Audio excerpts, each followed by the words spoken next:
Hello, and welcome back to Dr. Hollowed. Tonight's stories are from real people who felt that warning and then watched reality confirm it.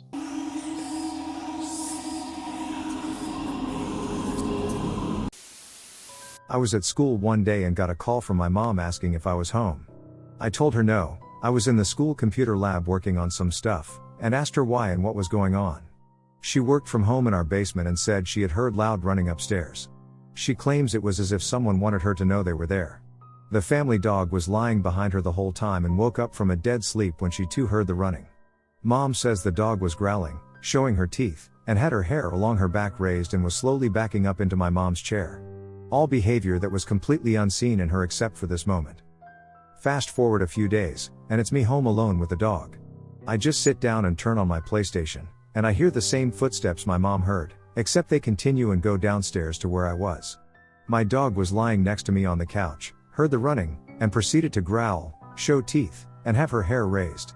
As the footsteps get closer, my dog runs away whimpering in fear to our back storage room. I got up to be prepared for whatever was to happen. As the footsteps get to the bottom of the stairs, to a point where I'd be able to see who's there, they stop instantly. I go peek up the stairs a few seconds later and see nothing there. Dad wasn't in the picture, no siblings, no Closby family, and we always locked our doors when we were home. I still don't know what or who was running around the house to this day. All I know is my dog was petrified by whatever it was. When I was around the age of 9 years old, I was trying to fall asleep but felt restless and just couldn't get to sleep. It was summertime, and my bunk bed was next to an open screened window. I could hear my dad snoring in the room next to me, as usual. But as I lay there, trying to sleep, I heard out of absolutely nowhere someone whisper in a forceful voice, "Hi." I sat up quick, and my stomach dropped. The moonlight was bright enough that I could see everything in my bedroom well enough. I looked around my room but didn't see anyone. I thought maybe my mind was tricking me because I was trying to fall asleep, and sometimes it did that, never like this though. I laid back down and covered up tightly because I was spooked. Enough moments passed that I allowed my eyes to close to attempt sleep again, but then another high, but this time it was slightly louder than before. I sat up again, took the biggest breath I've ever breathed, and screamed at the top of my lungs. My dad came rushing in. I literally cried into his arms that someone was whispering to me from outside the window. He told me not to move. He grabbed his huge ass flashlight he got from working on the railroad, IYKYK that it's like a flashlight and a weapon all in one. Lol. He went outside to scan the property, but he never did find anyone. We lived in the country with only a few other houses in walking distance. I truly think some sick fuck was hiding below my window. It sounded like a man's whisper. I know I was young, but I remember it like it happened yesterday. When I was 13 or 14, I was in my bedroom, up late at night reading one of the recently released Harry Potter books. I was lying on my stomach with my knees bent, and I felt a hand trap my heel. It scared the shit out of me, and then I realized it felt familiar. It was the same way my great-grandfather would grab my foot to let me know he was walking past me. But he had died 5 years earlier. I would also occasionally hear cowboy boots walk down the hallway in the middle of the night, and I wore cowboy boots for as long as I knew him. I felt like it was his way to tell me that he was still close and watching over me. When I was 16 and living with my grandparents, I was awakened in the middle of the night by a bright light coming in my second-story windows. There was no noise or wind, and I remember thinking that it didn't make sense for a light to be there because of how close the trees behind us were, and why would a helicopter be shining in my window? I was lying there for a few moments and then saw a dark figure in the corner of my room. It was dark and of medium height with a large head and thin limbs. I studied the figure for a moment, it moved, and then I jumped out of bed and ran through my bathroom that connected to the laundry room and down the hallway into my grandparents' bedroom. I slept on their floor for maybe 2 weeks. I believe I've shared this before. One night in 2016, I went out into the garage in the middle of the night to smoke. I used to smoke cigarettes at the time. I was wide awake. I'm a night owl and always have been. The house was dark and quiet, so I went out into the garage and sat on the steps with my back to the door that leads inside of the house. Within a minute or two the silence is shattered by this ungodly loud running coming from behind me inside. It sounded like someone with heavy boots on ran down the long wood floor hallway and stopped at the door right behind my back. All of the hair on my body stood up, and my heart sank. I was expecting the door behind me to fly open and to see some psycho standing there lol. I was staring over my shoulder, and the door handle was just frozen in fear. I finally snapped out of it and ran down the steps. I continued to stare at the door, unsure of what to do, My cell phone was in the bedroom. The house was completely silent again. I finally got the nerve and swung the door open as hard as possible. But there was no one there. I turned on every light and checked every crevice of this house. All doors and windows were locked. All of the screens were still intact. We don't have a basement or attic, so no one could hide there, and the sound didn't come from there either. I just ran back to my room and kept a weapon nearby. I could not fall asleep. I listened in silence for a long time. I still have no idea what that was. Couldn't have been an animal. It would have at least had to weigh over 100 pounds. It was footsteps, running fast. By 2016 we had lived here for, 7 years. I know every sound this house makes. My husband was out camping and fishing that night, and we got our dog shortly after. A lot of other weird things have happened in this house. I'm convinced it's haunted. It's not just me either. Stuff has also happened to my husband, and our dog has reacted to it multiple times. I never heard the running again, though, and yes, we have a carbon monoxide detector before anyone asks lol. Just recently moved out of a very old rental. I was aware of a murder that happened in 2021 in one of the basement bedrooms after I moved in, but I wasn't about to move again because of money, so I wrote out the lease. Was always on edge in the house, but nothing ever happened. I had everything out except for a few things in the storage room under the stairs in the basement. I was standing there taking a breather because I'm fat. Where I was standing in front of the storage area, both bedrooms are directly to my left. My dog upstairs starts growling and barking at the top of the stairs, then I hear a very loud sound like fingers snapping, then a loud whistle from one of the bedrooms, and I nearly shit my pants. I stood there frozen while my dog came down the stairs and ran into the room. No windows were open or anything. I eventually went in the room, assuming some dickhead was inside that wasn't supposed to be there, and nobody was there. I left the rest of my stuff in the storage room, took my dog, and left. Sent the landlord an apology text and said the keys were in the mailbox. More than 16 years ago I moved out of my father's apartment into my first own apartment. It was an attic space of a row of several apartment buildings chained together. The very first night I spent in it I was sitting at my computer, playing video games, excited about finally living alone. Then I started hearing slow footsteps above me. It was strange enough to make me pause and just listen. I could 100% hear someone walk in a straight line over my living room, moving from the adjacent building right across my space to the end of our building. The footsteps disappeared, and I was severely creeped out but had no idea what to do, so I locked myself in my bedroom that night when going to sleep. The next day I met a neighbor who took care of most of the stuff around the house for the landlord and told him about it, and he gave me a weird look and said there is no space above my apartment for anyone to walk around in. I believed him and thought I might have imagined this due to my excitement. Many years later we had trouble with our water, and the same neighbor called a plumber. To check on some of the water pipes, the plumber had to enter my apartment. I was home, of course. The neighbor led the plumber to my small storage room, which confused me at the time. They brought a ladder, and to my horror, they pushed open a square in the ceiling and revealed a crawl space running above my space. It wasn't even a hatch or anything, literally just a square piece of cardboard thin with that had been painted white and placed over the opening. That storage room had no lamp in it, so I never noticed this weird square. In that moment the memory of those footsteps flooded back, and it has never left me since. I'm just glad I kept that storage room locked at all times because I barely used it, and I didn't want to lose the key. Not exactly alone. Sister was in a room down the hall with her door shut. Our bedrooms faced each other, so we couldn't quite see each other's doorways. In between, there was a doorway that opened up to the living room. So it's 4 a.m, I've got my bedroom door open and lights on, writing a paper and a window open playing a movie on my laptop. All other lights in the house are off. Suddenly, I hear someone walking around in our living room. Heavy steps. I freeze but don't move. They walk back and forth. Then I hear them walk through the doorway into the hallway and just stop. I am certain someone was staring at me from the dark hallway. Then they turn and walk back into the living room, making more noise now. It felt like they were trying to lure me out there. Instead, I called my sister.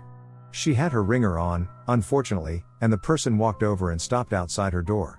I basically breathed into the phone, asking if she could hear that. She said yes, and I told her to call the police. I continued to pretend I heard nothing as the footsteps first continued heavily in the living room, then suddenly everything went dead silent. Police showed up. They said they found nothing. The back door was unlocked, which is weird. I always lock it behind me. The next morning, we noticed the screen had been torn off our kitchen window, and there were footprints in the ground beneath it. A few days later, I found one of those little flexible rectangular magnet ads jammed in the doorframe strangely. Like, sort of folded and clinging to the metal latch. When it uncurled, it covered the hole where the latch would go in to shut the door. I noticed both the movement and the fact that the door wouldn't lock fully. We were already moving within the next few weeks, so we bought cheap window and door alarms and put them up and were very careful for the interim. We found a few more magnets on doors during that time and some more footprints outside the kitchen window and then moved and had no more issues. When I was a kid we moved to a new town, and I hated my bedroom in the new house. It was a nice house, well built and very sunny, but weird shit just seemed to happen in that room. Sometimes at night the closet door would open by itself. I'd just hear a click, and then it'd slowly swing open. I figured it was probably just that the catch was broken and sometimes it would just pop open, but it gave me the chills every time it happened. Then there was the TV. I had one of those small CRT TVs with a built-in VHS player. It sat on my chest of drawers opposite the bed. Sometimes it would turn itself on in the night and wake me up. That especially scared the crap out of me. Finally, I had this divan-style bed, so the mattress sat on a rectangular wooden box with several drawers set in one side. One day I was home alone, and I heard scratching noises coming from inside the bed, like something trying to get out. I was like 11 and scared shitless, but I got up the courage to pull the drawers out and see what was making the noise. To this day I'm not sure how I mustered the courage to do it as a kid, considering I'm pretty sure I could barely do it now. As I pulled the drawer out, about 90% certain I was about to die a horrible monster-related death, our cat came flying out. No idea how she got in there, the box was fully enclosed, but cats often manage things that seem impossible. My mom and stepdad later broke up, and we had to move to a smaller house in another area. And I had to sleep in this small room someone had put inside the garage, and honestly I was way less scared sleeping out in the garage than I was in my old room. It was great, actually. The funny thing is that even though I still had the same TV, in fact, I had that old Ray tube until I was in my early 20s, it stopped switching itself on at night after we left that house. I wonder if a neighbor had a remote with an overlapping code or something. Either way, I hated that room. Okay, quick reset. If you're still watching, you've probably noticed the pattern. The warning shows up, and then the explanation arrives late. If you've ever had a moment like this, tell it in the comments. Keep it respectful and specific. Stalker, possible kidnapping, and/or murder attempt. This was during my last year in high school as I was doing community service that I had pushed off, and my schedule was tight, so I just skipped school to go pick up trash at a large regional park. Since it was early in the morning, barely anyone was there, I picked up trash and eventually wandered into a secluded part of the forest, where I noticed some guy driving in the furthest parking lot. This was strange because there was quite literally no reason to be here due to the vacancy of the lots near the entrance. I ended up moving away once they parked in the corner after hovering for a bit. Not long after I sat down near a restroom building, I noticed a man quickly walking towards me with a bag in his hand. Immediately I knew something was off, so I got up unsuspectingly and walked out of sight. The bathrooms obscured me enough to allow me to slip between bushes into other trail grounds. It became clear that I was wise to trust instinct when I caught a glimpse of him peering at me behind some foliage. At this point I picked up pace to see if he'd match, and yep, he was walking at a similar pace as me yet still tailing. My objective was to lead him to head supervisors near the entrance, but since I was so far off, it took me 15 to 20 minutes to get there, yet it felt like hours. I'm 5'11", male, and had, still do, sneering face emoji, a decent build, so I was surprised at the time that I was being pursued by someone who was clearly smaller in stature than me. Nevertheless, I didn't want to confront him due to a possible weapon in his bag. I think the creepiest thing about this encounter, however, was when he didn't give a shit anymore and walked parallel to me with a good several feet between us on another trail, only separated by trees and other foliage. Dude just locked eye contact with me while walking forward, completely blank face. I guess he was getting anxious, as I was close to a park at this point, which luckily did have people. Construction also started, which helped with exposure. When I arrived back at the park, he stopped tailing me and went to hide. I wasn't sure quite what to do at this point because I still had an hour of community service left, so I made the wise choice to stay and actually try to seek him out to see if he was planning anything more aggressive. I found him meditating near where the construction was happening. How funny that he meditates, not in that secluded forest he followed me from, but near a fucking bulldozer lol, and called out to him. He looked at me and just fucked off into the bushes. I notified the rangers that there was a suspicious man who I believed was nefarious in nature. The rangers went to go look for him near the secluded parking lot, but his car was gone. Definitely a weird encounter. 21 years ago, I was in my basement watching TV late one cold winter night with my dog. My house is on a hill, so the basement was not fully subterranean. It had some French doors that opened to the backyard. I had a border collie back then too, smart as a whip and loved my guts. We also had vast tracts of woods behind my house back then, before the developers came to town. That night, as I and the dog were quietly watching TV, I heard what sounded like muffled sobbing from outside in the woods. Specifically, the noise sounded like a child crying or moaning. My dog immediately reacted by going on alert and doing that low lip-curling growl that dogs do to warn. I muted the TV. I looked towards the French doors, as the sound seemed to emanate from the woods beyond. There was no moon that night, and even though there was thick snow cover on the ground, you couldn't see anything because there was no moonlight to reflect any light. I only saw blackness and my own startled reflection in the glass of the doors. The sound stopped for a moment. The dog and I looked at each other in shock, and then after a pause we heard it again, the sound of a child crying in the woods outside. It was an odd cry too, not like somebody was in trouble or danger, but more of a slow, sad cry. A wail. It was confounding and made no sense. At that, my dog proceeded to go nuts, growling ferociously at the black outside the French doors. This was really alarming, as my dog was not known to be a skittish one, Bandito the brave border collie. We had no cats, and it was way too cold for any to be out that night anyways, but it was not a cat imitating a child's cry. I'm very familiar with that sound, and it was in no way that. Plus, outdoor cats will get foxed or eaten by coyotes, so there were no outdoor cats in my woods. I was 19 back then and pretty brave if I do say so myself. I did things back then that I'd never do today as a 40-year-old. The crying continued, so I gathered myself with my dog near me, and while holding him back by his collar, I went to the French doors and opened them to the freezing black winter night. At that, the crying stopped. My dog responded by getting quiet as we both listened intently while blindly scanning the woods for a source. After what felt like way longer than a silent winter minute, I called a question into the wooded void, "Who's there?" At that, I immediately heard a bustling stir in the snow about 30 yards beyond coming from the woods. Then I heard, crunch, crunch, crunch, crunch, crunch. It was the sound of 2 feet running off into the woods. The sound went on and faded as if a person just ran off forever into the night. My heart never pounded so hard, and as I quickly went back inside, I locked the French doors and pulled a piano bench in front of them as a futile protective gesture and went upstairs. I never told anybody because I didn't want to scare my family, especially my little sister. I investigated the next morning, but there were no prints in the snow. Nothing, no trace of what it was that was crying in the woods. To this day I still wonder what that was in the woods that night. I'm in way North Jersey, so I grew up with legends of the Jersey Devil and things in the woods. I found arrowheads in the stream in my backyard when I was little. And my house is surrounded by a settler's cemetery, a slave cemetery, and a native burial ground. I'm just postulating here. But this was the scariest unexplainable thing I've encountered, and it definitely led me to a philosophy that I like to live by: believe nothing. Imagine everything. To this day, I still wonder with reverence and a chill, what was crying in the woods that moonless winter night, and perhaps even more importantly, why was it crying like that? I was around 18, and my family had gone on holiday. My bedroom was upstairs, but since I had the house to myself, I decided to sleep downstairs in the living room until they came back. So I had the covers from my bed in the living room. Think it was a few nights in, and I hadn't really been upstairs. I went up to grab another pillow from my bed. When I walked into my room, on my bed was a figure. It was under the sheet. It looked like someone had taken the sheet from my mattress and sat in the middle of my bed wearing it. The only difference was it was slightly out of proportion. The head area was too long.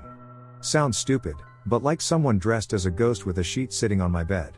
Only a more sinister feeling due to the proportion of the head to the body. It took me a few moments to process it, then I ran and jumped most of the stairs.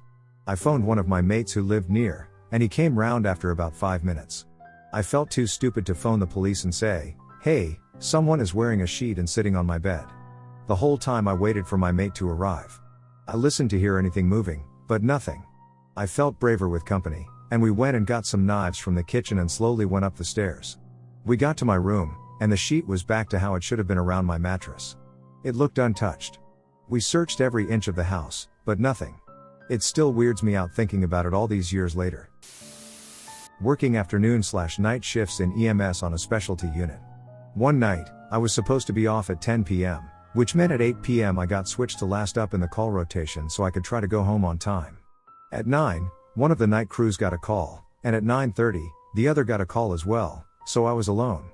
We couldn't leave the unit unstaffed, there always had to be at least one of us on in case a call dropped. Dispatch called the station to ask if I was willing to stay an extra 20 or so minutes until they could pull a backup crew from the field to put them on the specialty unit. I agreed and said I'd ask my supervisor. Background: about 10 minutes before the second crew got their call, I had gone into the hall to go to the bathroom and had seen a light on / heard who I assumed was the supervisor moving around their sleeping quarters down the hall. I heard them drop something and then pick it up and put it on a hard surface. The 3 different 24-hour supervisors were the only ones with keys to that door. I didn't want to knock on the sleeping quarters door in case they were getting ready to shower or were in PJs to sleep or something. They work 24+ hour shifts, so I called instead, but when he answered, I heard a lot of background noise. I asked where he was, and he said a specific hospital, and that he's been there most of the day because they've been slammed and units have been on bed delay all day. I peeked down the hallway at the sleeping quarters door and asked if anyone else was supervising with him, and he said no, both of the other supervisors were out of town on vacation, and he was actually halfway through a 72-hour shift. I thought maybe I had heard someone in the storage room next to the quarters, so I went down the other hall to the second living room to see if any of the other specialty unit crews had been in there, but the room was empty and had clearly been empty for a while. I had apparently been completely alone in the station for about 30 minutes at that point, since the night crews got their calls. I decided to go back to my unit's living room and glance down the hall to the supervisor's quarters again on my way by, and I saw the light in the quarters turn off briefly and then turn back on a few seconds later. I locked the door to the hallway and sat quietly in the living room waiting for this field crew to show up, who scared the hell out of me when they walked in. I still hate being alone in that station at night. It's definitely haunted, and the raccoons and stray cats make random noises on the roof and in the crawl space. Used to live in Italy in a small village outside of Naples that had old buildings that had damage from World War II. I always felt creeped out in my apartment where I lived alone, and I had 2 very weird instances that happened while I was awake. One time I woke up and wanted to go back to sleep, so I rolled onto my other side, and I felt something depress the bed behind me like someone was lying down. Another time I was waking up and lying in bed, and there was knocking on the wall behind me. It sounded like it was coming from the room behind my bedroom, and it would knock 3 times, pause, then move to a different part of the wall and knock 3 times, then move, etc. It went on for 15 minutes. It never happened again after that, and it was a wall without pipes in it. 2 other instances in that place involved nightmares. I had a nightmare one night that I was lying in bed, and there was a tall hooded shadow standing over me when it suddenly jumped at me. I woke up startled, and it felt like something was lying on me. It wasn't paralysis or anything because I could move, and I didn't see anything when my eyes opened. The second nightmare was my now husband's right after he moved in. He said we were standing in my living room / kitchen area, facing each other, and I had a look of pure terror on my face when he was suddenly attacked from behind. Such a creepy place. Lived in a townhouse. Just me and my son. He had to be 7 or 8 at the time. We were in the next to last unit on a corner lot. It was after midnight. The kid was in bed. I finished straightening up and packing lunches and backpacks / work bags and had just sat down to enjoy an uninterrupted mom dinner, a bowl of cereal, before letting the dog out to potty one last time and heading to bed. Out of nowhere, someone tried to kick the front door in. My dog sat up, stared, and started growling. After a few kicks it got quiet. I ran upstairs and called 911 from the top so I would be between whoever it was and my kid, although I have no idea what I would have done had they made it in. Hopefully my dog would have protected us. 911 kept trying to get me to peek outside. Hell to the nah. I didn't move until the cops got there and had walked around the unit. They found nothing and saw no one. They said it was probably someone pulling a prank or even someone who realized they were at the wrong unit, drunk maybe. It wasn't a knock, y'all. It was multiple loud poundings, and what sounded like middle to low on the door kicking. A prank? Maybe. Someone at the wrong unit? Only if they were really mad at whoever they were going to see. Unfortunately we didn't have storm doors, so there was only one door separating the inside from the outside. If the door had popped open, who knows what would have happened. I had my ex come and sleep on the couch after the cops left. The next day maintenance checked and found some visible damage. They repaired everything and installed a new chain lock, upside down. I had to fix that by my damn self. I checked with my neighbors on each side. They both heard it. But also as single mothers, they were too scared to look out. They said they didn't hear anything after it abruptly stopped, so they didn't call the police. I had my mom come and stay a few nights, and a friend stayed a night or 2 after my mom went home. Once my renter-friendly security system arrived, I was brave enough to stay alone, but I never got another good night's sleep in that place. I was home alone and around 16 years old. I was eating some dinner alone at the kitchen table facing two doors. The left door went outside into the garage, the right door was a room under the stairs where we kept our trash can and cleaning supplies. I heard a click and looked up from my dinner plate to see the doorknob of the under the stairs door slowly turning all the way and opening itself a bit before the doorknob suddenly clicked back into its original position and the door stopped moving. I stared in shock as this all unfolded because I had been experiencing weird things in that house for years, and I swore it was haunted for so long. The house was fully electric/no gas. The door only opened a bit, more than a crack but not all the way open either. I stood up, my heart pounding, and went to go open the door, thinking maybe, just maybe, my cat had gotten inside and jumped on a shelf and pawed the door open. She had totally broken into our house from the garage door several times, and a jiggling doorknob was typical for her. This doorknob didn't jiggle, it turned, though. I peeked around the door, slowly opening it, and there was nothing on the other side other than our trash can and cleaning supplies. I looked around for a minute and moved the trash can just to be sure. I fiddled with the doorknob and couldn't explain the way it turned like that. The whole thing was weird. This same house had a serious problem with footsteps all through the upstairs hallway, pacing every single night. Anytime anyone spent the night, they asked me about the footsteps. I would hear my name being called clear as day, as if my mom were upstairs calling me, to find no one home. My mom admitted she had an issue with radios coming on in the house randomly, footsteps along the long narrow upstairs hallway, and cabinet doors and doors being opened suddenly when they had just been closed. Weird stuff just happened in this house, but I guess it eventually stopped because my brother owns the house now, and no one else talks of any of these experiences anymore other than my mom and me. She just told me they didn't want us freaked out, so my parents never wanted to admit anything weird was going on. I was sort of alone for half of it, not alone for the other half. I have cystic fibrosis and used to have frequent hospitalizations when I was younger. I was often put in this one ward that was half regular patients and then half patients with dementia and similar conditions. The nurses' station and all the nurses would sit in the dementia patients area, so the hallways were usually empty save for a security guard who would walk back and forth between the two areas. Anyways, I was taking a walk in the hallways, just trucking along pushing my 4-pole and playing Pokemon Go. It had just come out. Then suddenly it felt like someone grabbed my ponytail and pulled. Not hard enough to hurt but hard enough to definitely get my attention. I turned around, and there was no one there. I assumed I imagined it and kept walking. Maybe 5 minutes later something shoved me so hard I fell down on the floor. The security guard was just rounding the corner and came to help me and call my nurse. I was hysterically crying and trying to explain what had happened when my 4-pole was slowly pushed like 3 feet forward. We both saw it. I think we were both freaked out. He helped me back to my room, and my nurse came in to talk to me about it, and she was like, "Yeah, I have my hair pulled sometimes too. I think it's just a past patient trying to get our attention." I think she was trying to make me feel better, but I didn't feel better at all. After reading these, the weirdest part isn't that the danger exists, it's how often people describe the warning the same way. Not a thought, a signal. If you've got your own "I don't know how I knew" story, drop it below. I might feature it in a future episode. I'll see you in the next one.